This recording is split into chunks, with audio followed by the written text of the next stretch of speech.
am fairly certain that this is the video in which he thinks that I accused him of rape.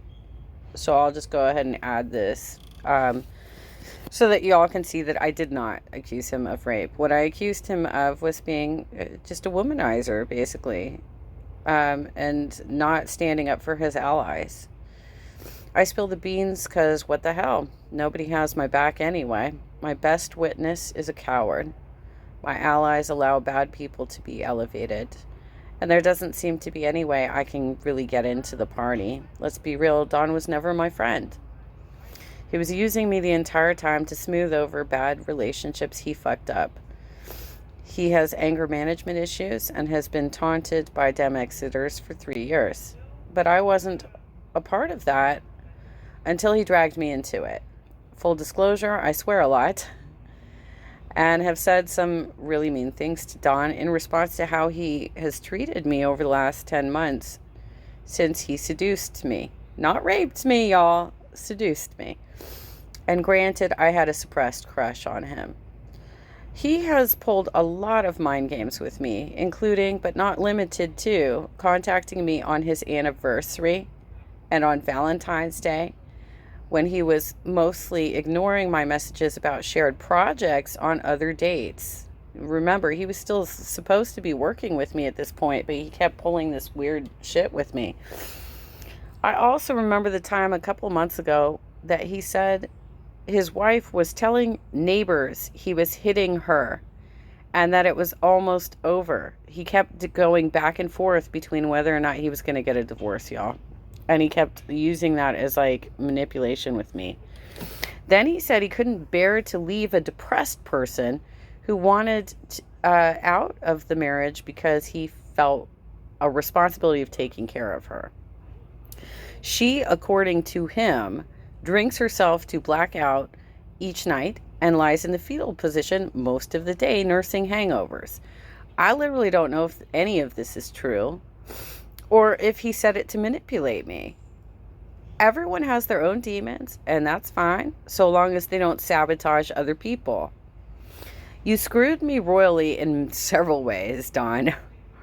I took him off all pages, groups, and shared drives. He made a commitment to provide a supplemental publication to my rebuttal and never delivered.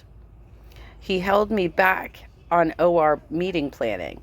He put weird communication restrictions in place and would leave me hanging for weeks, sometimes months, on projects.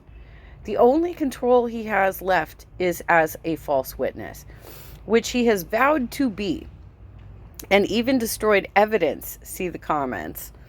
Take care with rebuttals. I got way more than this. Oh my Lord, even with you, Don.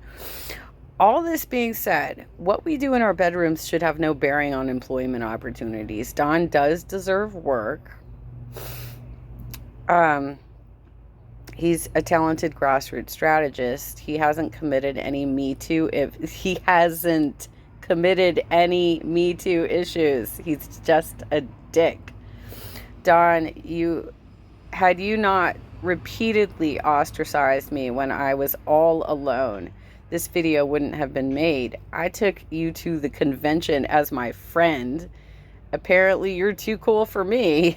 Peace out, sitcom mom. His wife she already knew he was grooming me.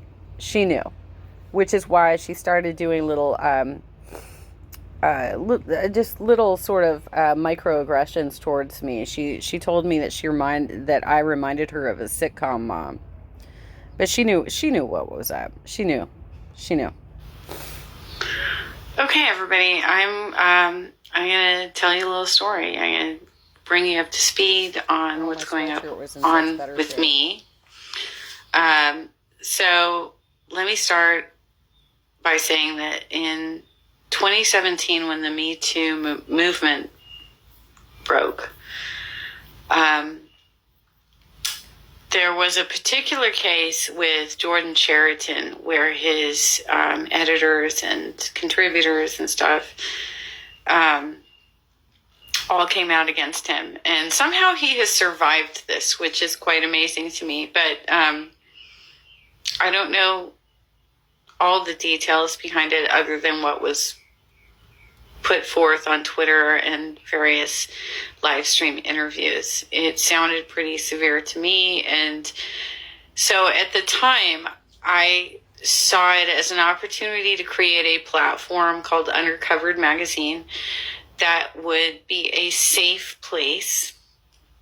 I want you to really emphasize this. It would be a safe place for organizers and activists to write their thoughts. And this has kind of been the key for me throughout the last year and a half, is creating safe places for people to organize. Okay.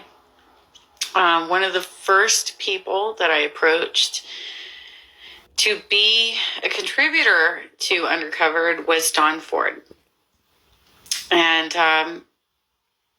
some of you may or may not know, but we've had a recent falling out. So we're not exactly on good terms right now. But anyway, he was one of the first contributors I approached, and he brought in Lily and quite a few other contributors. Lily never actually gave me anything for Undercovered Magazine. And one other contributor that I had reached out to, who has been in touch with me the entire time, she too has never given me anything for the site. But I did get quite a bit of content, and some of my earliest writers included like Tim Black and Lauren Steiner. I've had a lot of writers over the last year and a half, and some really great articles have come out of it. I had to pull all of Lauren's content down, but I will get to that in a minute. So Dawn had encouraged me, as part of the movement, to volunteer for Our Revolution. So I went to volunteer for Our Revolution Costa Mesa, which was pretty much the only active chapter in Orange County at the time. And I ended up volunteering for Tim Johnson and doing a hell of a lot of work for him. But actually, at first, I was really focusing more. Like, I had learned about the independent candidate for the congressional race in CD 48 that was Kevin Kinzinger. And so I spent most of my time in the beginning organizing for Kevin and helping him and trying to find ways to get him on media, doing research for him. I did a ton of work for him. I set up an event where he was going to be live streamed by the Convo Couch. I did a ton of work for him. As we went forward in this volunteerism, and I was helping Tim, and I was helping him endorse candidates and doing research and setting up these, doing all the relations with candidates for these various events to set them up. And I've written about this quite extensively. I discovered that he had a pretty severe drinking problem, and it became a problem for me as well. And so I tried to gracefully exit, but he didn't exactly want me to do that. And part of the reason that he didn't want me to do that is because he was really jealous of my friendship with Dawn. And that was probably prompted a lot by his friendship with Fiorella, who works for Nico House. And Nico House had a vendetta against Dawn because Dawn, and this is so stupid, I can't even believe this is even a thing. Dawn just had kind of he was really upset that Tim Canova, who was running in Florida against Debbie Wasserman Schultz, that he left the party and decided to run as an independent. And this was probably very much influenced by Nico, and Dawn kind of freaked out and was like, wow, you're retarded for doing this. And I think that was actually the screen capture. The biggest problematic screen capture that Nico captured and put out there. But he didn't just stop with the screen capture. He actually like formulated this whole revenge plot that was executed many months later. So anyway, this is like super dramatic and stupid, but this is literally what my life has been for like the last year and a half. Holy crap, y'all. This is so dumb. But this is what happens when you deal with conspiracy theorists. They literally do this crap. So, okay. So anyway, I was pretty tight with Don. I was inviting him to my events. I was even like funding him and giving him gas money because I wanted his input and feedback, and I wanted his support at these events because I trusted his opinion. I had been reading him. I really believed in his message, and so I really wanted him there. And because he was so supportive while I was going through all this crap with Tim and his drinking problem, and I mean, you can read about this. I'm not gonna rehash all the crap that I've talked about how Tim abused me, but he did, and Don was really there for me. He was available to me. He was supportive to me. He backed me up. He really had my back at the time. Then, they were about to launch a smear campaign against Don. And this is coming, we're almost on the anniversary of this, actually. It was, I think, somewhere around like July 13th of last year. And I don't know if I'm quite getting the day right, but it was about a year ago. And they were going to launch a smear campaign against Don.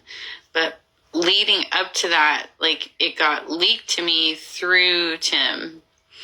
And I was like, why do you keep talking trash about this guy? Like, what is wrong with you? And why do you keep attacking him? Like, what the fuck?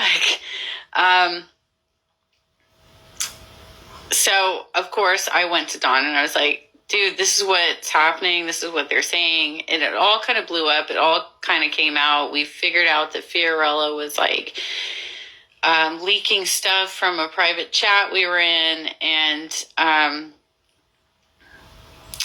it all came out. So the smear campaign got launched, and at the same time, Tim and Fiorella were really freaked out that I was like telling Don the truth about them coming to me first before it was even launched, or at least Tim, not Fiorella. She didn't come to me, but I told Don like what was up. And so they did this like offensive and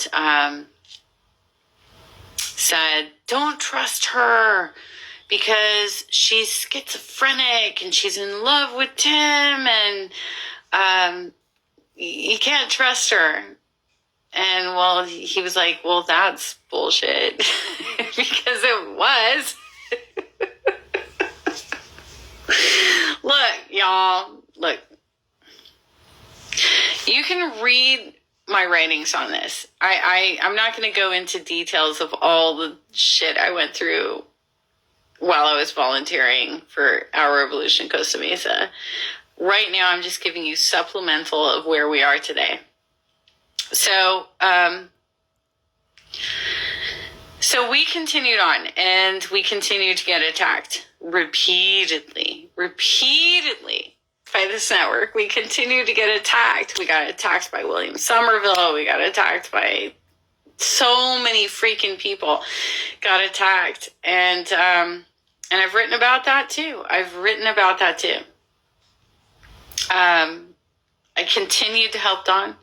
I wrote a puff piece for him at his request to help rebuild his profile after he had been attacked by Nico House, and Brandon DeGraff, I think, was the other guy. And I did so much to help him rebuild. And he asked me to come over to his house and like help him do his files and stuff. I did that. He was calling me constantly. We were getting very close and connected. Then he started telling me he was having problems with his marriage. Then he started telling me that I was really conservative and I needed to open my mind. And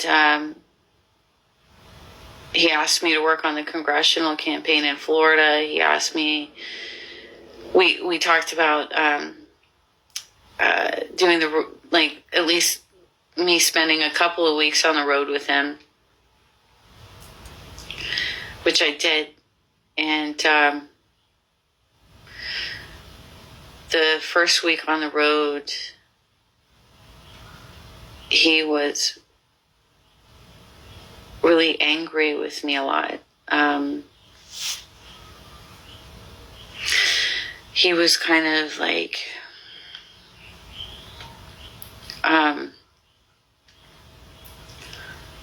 he's like inventing excuses to be angry with me and to,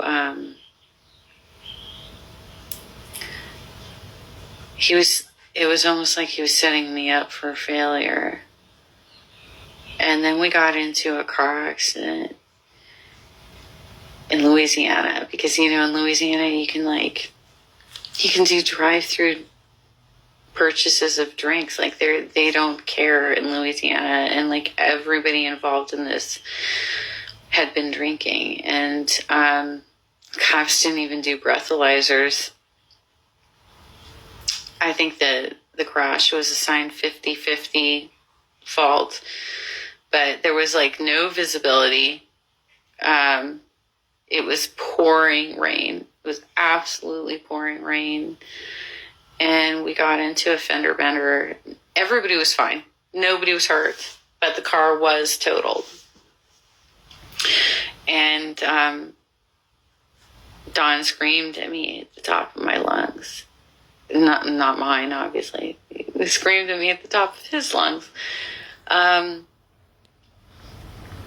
He told me I ruined his marriage. His marriage was going to be over. That I ruined his life. And I remember just sitting in the passenger seat in the fetal position, just bawling, thinking, wow, I really ruined this guy's life. I ruined everything. And I think I did that for about a half hour or 45 minutes or something before we finally drove this inoperable car with the airbags deployed. He drove it back to our lodging, and we went back, and when we got there, he grabbed me and kissed me. And he kept kissing me, and he said, "Is this what you want?" And I said, "Yes, this is what I want." And it was a completely consensual experience. And it went further than that, and it continued for a week. And after that experience, he pretty much emotionally ghosted me and used our projects as an excuse to check in once in a while, but like bite my head off if I ever ask questions about it, and like scold me about it and say that, well, you wanted this. You used me. You, he even like went so far as saying that I sexually harassed him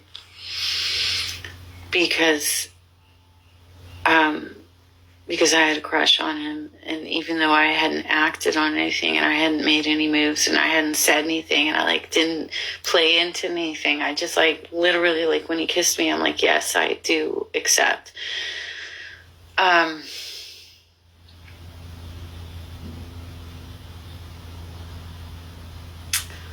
So he turned this into like I was somehow pursuing him.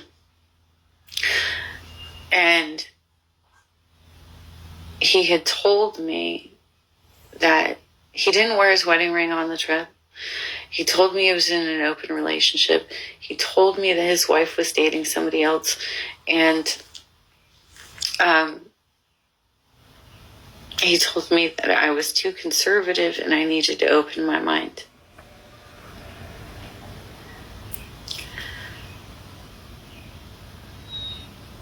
I continued to try and work with him from October through the beginning of this month. I even I took him up to the KDEM convention. He came up to KDEM with me on my dime. He raised $750 for that trip, and he didn't contribute a single fucking penny to me for lodging or for anything. I paid for meals. I don't even think he bought a tank of gas on the way up. And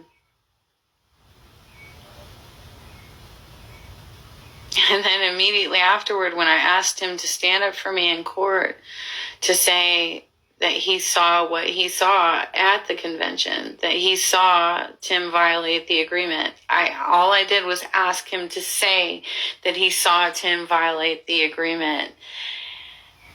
And he threatened to gaslight me and say that I was lying about everything and that I had sexually harassed him. Mind you, he had literally just stayed in my fucking hotel room without contributing a penny. And I upgraded the damn room to 2 beds to make sure that I could accommodate him and not be like in the same bed with him. And now he is threatening to accuse me of sexual harassment after I've defended him all year. And why? Because he lied to me in the first place. Because he never really was in an open relationship. He was lying about it the entire time, and he doesn't want his fucking wife to know that he cheated on her and lied to a woman and seduced her.